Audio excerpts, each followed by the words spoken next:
Nowadays, most people believe that using cell phones or computers is the main tool to catch cheaters. But that's hardly the truth for two simple reasons. First, because all skilled cheaters know how to avoid leaving electronic clues on such items. And for the second reason, an average husband or wife usually doesn't suspect his or her spouse of cheating. And therefore, they never have any reason to search for non-existing evidence.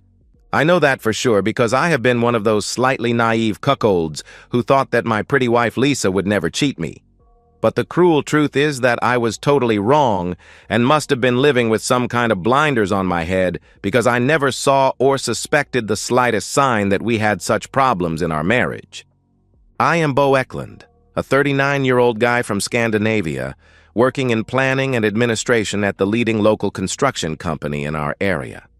Lisa is 37 and works in accounting at a machine-making plant.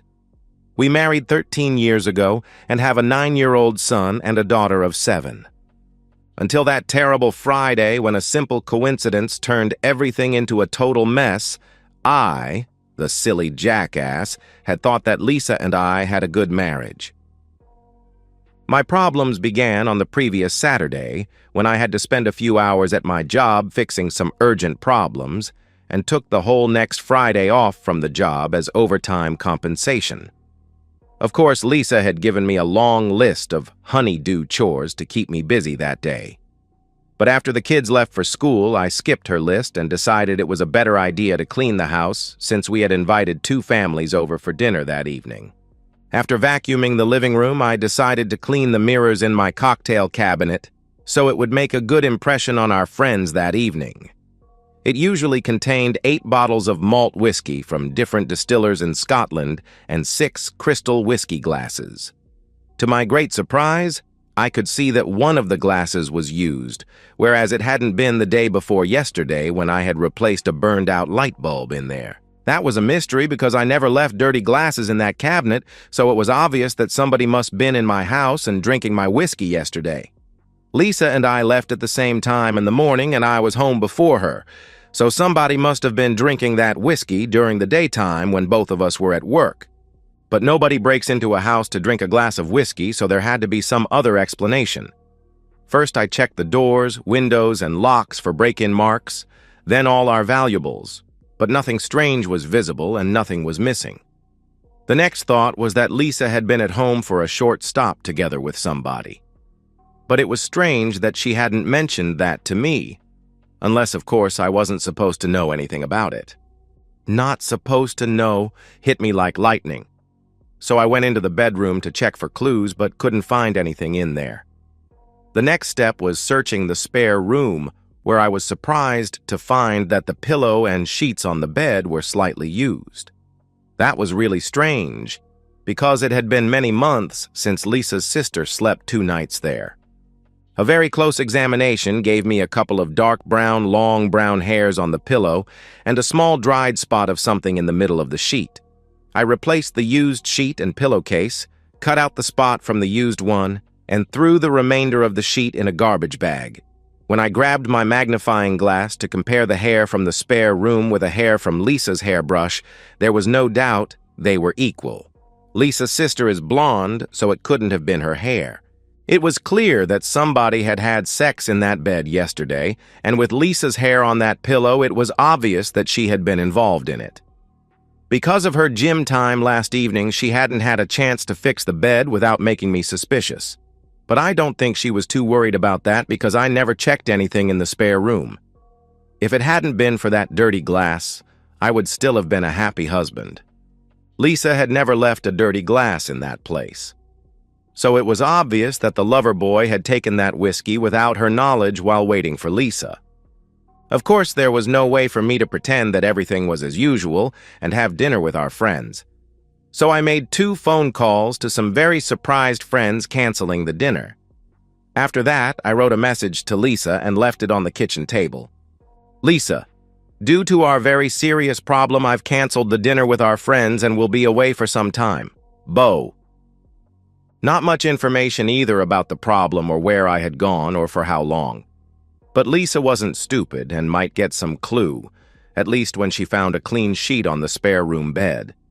Then I booked a room at a popular hotel on the Baltic coast, packed a suitcase with some clothes and my laptop, laid it in my car, locked the house, switched off my cell phone, and drove away. At the hotel, I spent some time at the gym and the pool before having dinner and spending a few hours at the bar. I switched on my cell phone only long enough to download Lisa's voice and text messages. She had sent me 4 voice messages and 2 text messages asking me to contact her as soon as possible. Not a word about being sorry or pretending to understand why I had left, so there was no reason for me to call her back. Most of the daytime Saturday was spent in the hotel's gym and spa. After dinner, a few hours were lost at the bar, but I was not in any mood for love with a rather handsome lady who was obviously working and made her offer for business reasons. On Sunday, it was about 6:00 p.m. before I was home again. As I was coming in, Lisa shouted, "Where in the hell have you been?" as soon as she saw me. "Who is he?" I replied without raising my voice. "Who what?" she shouted back. "The damn creep you brought to this house on Thursday for drinking my whiskey and lovemaking with you in the spare bedroom." Now she calmed down before asking, "How can you imagine any nonsense like that?" "He left a dirty glass in my whiskey cabinet and his sperm on the sheet in our spare bedroom, and you left hair on the pillow. If you refuse to tell me, I'll get the main suspect's DNA tested by one way or another, so you better tell me now who he is, in order to save some of your innocent fellow workers from a lot of humiliation." "You can't demand that innocent people give you samples of their DNA and think they will accept to do that," she said. "I can't. But I'm sure some of my friends can. And all of the innocent guys will be happy to cooperate with my friends rather than resist their friendly request. It's your problem what happens to the cheater if he is stupid enough to disobey." Now she got ashen gray in her face and shouted, "Oh, good Lord, you can't let those hooligans harass innocent people." As I said, it is up to you. Some of my friends from childhood spent in one of the worst areas in our town, usually spending half of their time behind bars, and they didn't care much about that because it was far better for them than to be unemployed on the outside. Lisa knew that it would be a piece of cake for them to do that little favor for me. She said, "It was only an innocent one-time fling with Jerry Harrison that will never happen again. Please forgive me, let me explain, and you don't need to overreact." "No reason for any overreacting. The only thing I intend to do is strangle that damn asshole." She screamed at me to stop and come back as I went out, took my car, and drove away. It took me about 10 minutes to reach Jerry's house, but Lisa had called him with a warning about my intentions. Jerry's rather gorgeous wife, Veronica, was at home and told me that Jerry had received a phone call and had rushed out in a hurry. When I told her the reason for my visit, she said, "Thanks for the useful information, and if you have any evidence, then Jerry will be out of this house tomorrow. And there won't be any problems with that because this house is my private property." Lisa confessed what Jerry and she did. "I even have DNA from the spot on the sheet. Just give me something with Jerry's DNA and I'll send it for testing. I'm sure that it was Lisa's call that got him running away to avoid my wrath," I replied. Veronica gave me a used hanky from the laundry basket and said it was Jerry's. She even promised to keep me updated about what happened between her and Jerry. The next day, a Monday, I went to the court office for divorce papers, filled in the details, signed them, and asked Lisa to sign. But she refused to do that and began to cry hysterically. Later that evening, I got a call from Veronica. She told me that Jerry had been thrown out from her house after confessing his cheating. A well-built co-worker of hers had moved in to prevent Jerry from trying any tricks or attempts at coming back. Lisa didn't get any happier when I told her that Jerry was a free man and she could join him the next day if she wanted. Instead, she began crying again and begged me to forgive her for what she called a very much regretted one-time stupidity. I began to think about that but wanted to have some matters cleared up before forgiving her. So I took a long walk to think about my problems.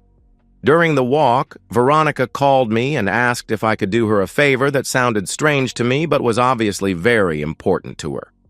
2 days later, I got a very interesting phone call and an audio file to my smartphone that made me skip all intentions about getting back together with Lisa in the future.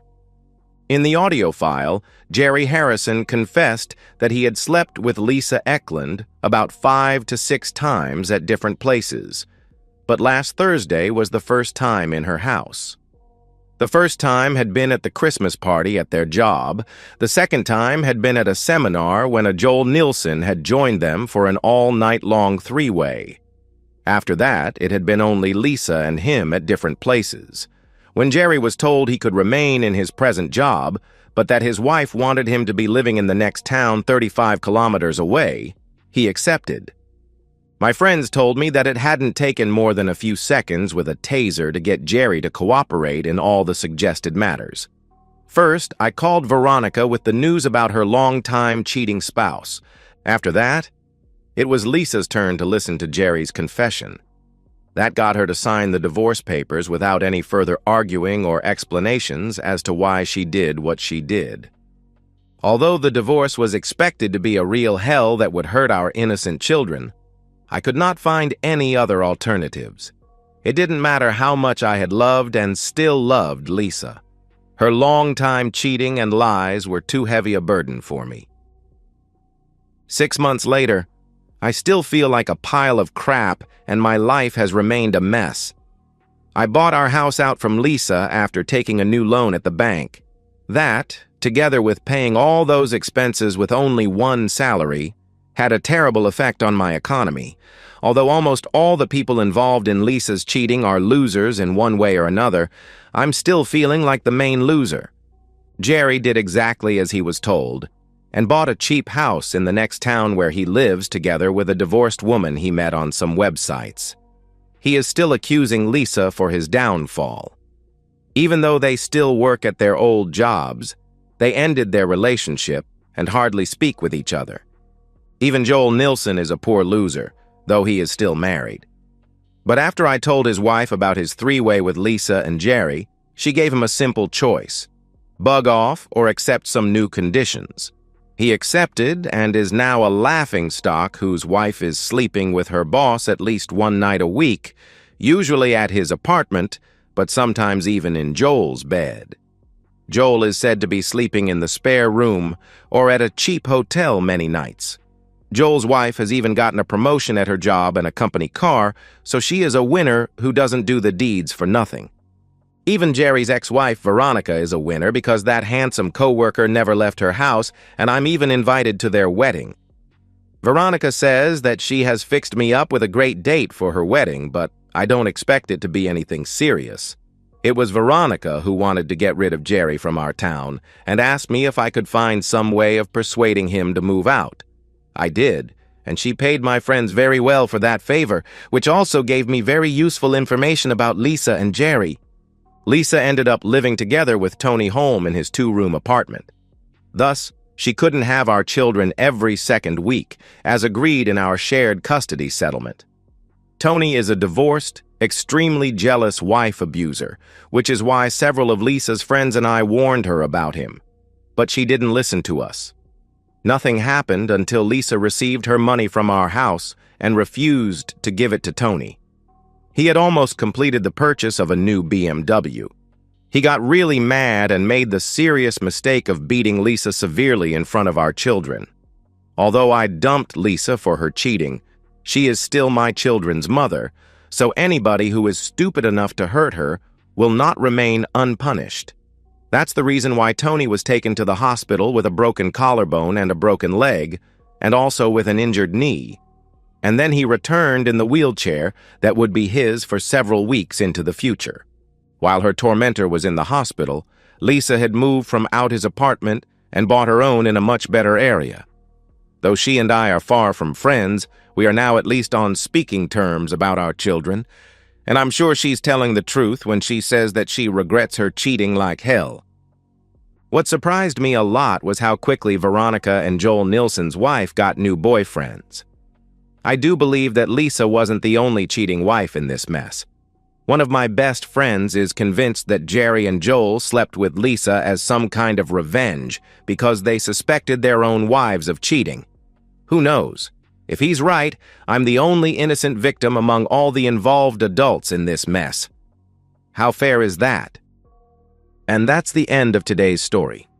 If you enjoyed it, please give this video a thumbs up and drop a comment below. Your support helps the algorithm push my content further. If you're new to the channel, don't forget to hit that subscribe button. It really helps me keep creating more stories for you. Thanks for watching, and I'll see you in the next one.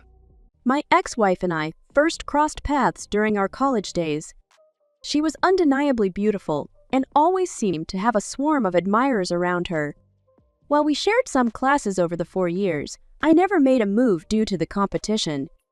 It was only after a casual study session that we started to get to know each other better, and the rest, as they say, is history. We tied the knot and began our careers in the same industry, though with different companies. It was a male-dominated field, and my career took off quickly while she struggled to find her footing. She switched jobs within the first year of our marriage and continued to face challenges. Seasoned by our 3rd year together, she became pregnant with our first son, but she bravely soldiered on with her work throughout the pregnancy. However, life took an unexpected turn when, during a routine physical, her doctor discovered precancerous cells in her cervix. The doctor advised us to have more children quickly if we wished to expand our family, as the condition would progress and eventually require a hysterectomy. So, as soon as she felt up to it, she became pregnant again, giving birth to another son within a year of the first. After further medical tests, different doctors recommended that she undergo the procedure without delay. With 2 infants to care for, she had the surgery.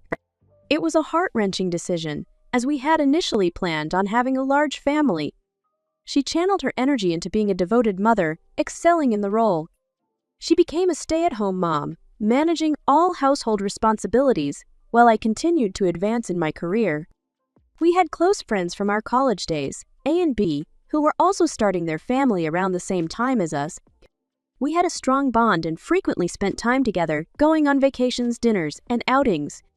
However, life threw us a curveball when B lost his job in 2001 due to economic challenges in his field. He struggled to find work in our area, so he took on the role of a stay-at-home dad while job hunting.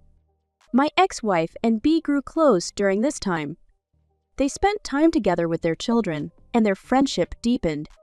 Unfortunately, they eventually crossed a line and had an affair. After about a year of this affair, B approached my ex-wife with a proposition regarding a threesome, something we had only fantasized about. At that point, our own intimate life was still active, though it had slowed down. B had a friend, C, who was interested in joining them in the bedroom. My ex-wife agreed, and they engaged in a threesome. Afterward, C revealed that he was used to paying for such encounters and left a couple of $100 bills, asking for a one-on-one with my ex-wife. She needed time to think about it, and B would get back to him. Eventually, C introduced her to someone else, and a business was born. When B found new employment, he had to leave my ex-wife on her own. She kept her double life a secret, using a separate phone and renting a storage unit for her work-related items. She used the earnings to purchase outfits her clients requested and even bought a discreet car to avoid suspicion. She worked exclusively during school hours, ensuring that it didn't affect our family life. Her kind home life appeared normal, and she never introduced the money she earned into our shared finances. She claimed to have tightened our budget to afford the kids' summer day camps. As our sons grew older, our family life remained relatively stable, with weekends dedicated to family time and our physical relationship usually reserved for those days. I was focused on my career and often worked long hours. Our evenings were typically spent cuddling on the couch while watching TV. Then, in 2016, our eldest son was in college and the younger one was a high school senior. I received a call from B, informing me that my ex-wife was in the hospital with severe injuries. He was vague about the details, but he mentioned that she was hurt badly. I rushed to the hospital to find my wife hooked up to various machines, her face marred by a broken jaw, nose, and fractured orbital bone, with a possible concussion. She was in pain and emotional distress. The police had already come and gone, leaving me eager for answers. A nurse suggested I let her rest, handing me a bag of clothes they had retrieved from the hotel room where the incident occurred. I noticed unfamiliar items, including heels and a dress that she would never wear. The nurse confirmed that these were the clothes from the hotel room. After they moved her to a room, I informed my sons of the situation. As the fog of pain medication lifted, my ex-wife began sharing more details of the incident. In my quest for answers, I called B, demanding to know why he had been aware of the situation before me and what was really happening. That's when he admitted to my wife's double life, but omitted the affair and his involvement. I was devastated. As over time, my ex-wife recovered, and I learned the full extent of her secret life. I also disclosed the affair to our close friend A, who promptly kicked B out of their lives. As my ex-wife regained her strength, I made the painful decision to end our marriage and asked her to move out. She eventually moved in with B, and I initiated the divorce process. Now, 5 years after our divorce, I still find it difficult to move on. My love for her persists, and her absence feels like a profound loss. It's as if she's passed away, and the grief is overwhelming. My sons are aware of what she did, and I haven't spoken to her since she left. Update. Last night, I received a call from my oldest son, ER, who is out of town for the holiday weekend. A friend called him to tell him his brother, S, had been in a motorcycle accident. He was with him but did not see the accident as he was riding ahead. I rushed to the hospital there. They were cleaning S and were sending him for x-rays. I was told to have a seat, and the doctor would be out. A few minutes later, as I had my head leaning back and my eyes closed, I heard my name. I looked up, and my ex is standing in the doorway. She asked for news. I said I was waiting. She asked if she could sit with me. I invited her to a seat near me. I have not seen her in 5 years since the divorce happened. I did not know what to expect. I assumed that she would be disfigured from her beating. She was not, although her face was not as flawless as I remember. The one thing I did notice was that her eyes no longer sparkled. This was a feature I never got enough of. Even with a mask on, her eyes did not look the same. Funny what you notice. When she smiled, her face used to just light up. I imagine she just has a resting bitch face now. Anyway, while waiting, we had a nervous catching up talk.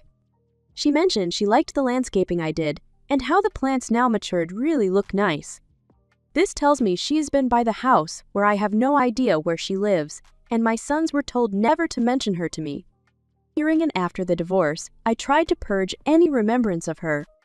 I replaced the bushes in the yard as it was something she had planned and planted. I did not mention that the inside of the house was redone also. I even ripped out a wall. I had a construction dumpster in the driveway for many months. She asked how I was doing. I don't know why, but I was honest that I had put myself at a standstill by working too much. However, I recently have been to a therapist and joined a gym. I also have taken up bike riding. She volunteered that she no longer just left it there unsaid. She stayed with B for a couple of months. She also was seeing a counselor who encouraged her to take some college courses in her degree field. That took a couple of years. She is now employed full-time. She said she has dated minimally, leaving the statement open for me to answer. I figured the boys were keeping her up to date on me, so I had nothing to add. The doctor appeared and discussed the extent of the injuries. The most serious was to his foot and ankle being pinned under the bike when it went down. They had scheduled him for surgery today. Everything is good, he just needs to heal and rehab. So he will be in until at least tomorrow depending on his head injury, slight concussion. I offered my house to stay in as I have a room and can work from home. We will finalize that today, although that means his mother will want to visit. That will be a healing process for me. Update number 2. My son is healing well, and we can see progress every day. There's still a way to go, but we're hopeful. We've decided that he should stay here while he convalesces. He's determined to return to work next week, and his boss is arranging for him to work from home. It's a relief because getting him into the back seat of my SUV is quite a challenge given how he needs to stretch out. The daily commute to and from work would be a nightmare in his current condition. Many people have been asking about my ex coming over to visit. Whenever she does, I make myself scarce. I head to the gym or go for a bike ride. My oldest son has attempted to arrange a sit-down dinner for the four of us, but I've always shut that idea down. Surprisingly, my ex has been very gracious about it all. She never pushes for anything. Instead, she comes over to spend time with our son, cooks dinner for them, and even brings groceries when she decides to cook. Occasionally, his friends come over, and things can get a bit rowdy, but it seems to distract him from his current situation, and that's a relief. Although it might sound like we never talk, that's not entirely true. Our conversations rarely stray from the topic of our sons or their lives. Update number 3. This will be my last update. My son's recovery is progressing nicely, according to the doctor. He still has a long road ahead with physical therapy, but he's managing to hobble around. He's still staying at my house and working from home. Just to give him some space, I've returned to the office. Now my ex has started doing something that many of you have mentioned before. She's been doing little things around the house. My son isn't the tidiest person, so she's been cleaning up after him and doing his dishes. Occasionally, she prepares a meal for him and always leaves a plate for me. I've told my son that he can have it for lunch the next day. The other night, she asked me if I'd be interested in going out to dinner, especially since my son had some friends coming over. I declined. Later, she brought up the idea of us having a meal together to clear the air. Once again, I said no. Finally, I mustered the words to express my feelings. We ended our relationship long ago because of your actions. It took me a long time to get over what was lost, and I do not intend to revisit a relationship with you. She simply replied with an okay and said she understood where we stood. I did mention that I didn't mind her coming over to visit our son until he's back on his feet. I thanked her for cleaning up, although I assured her it wasn't necessary. I want to thank all of you for your encouragement and kind words, but I'll get through this. My heart has hardened and I'm determined to move forward.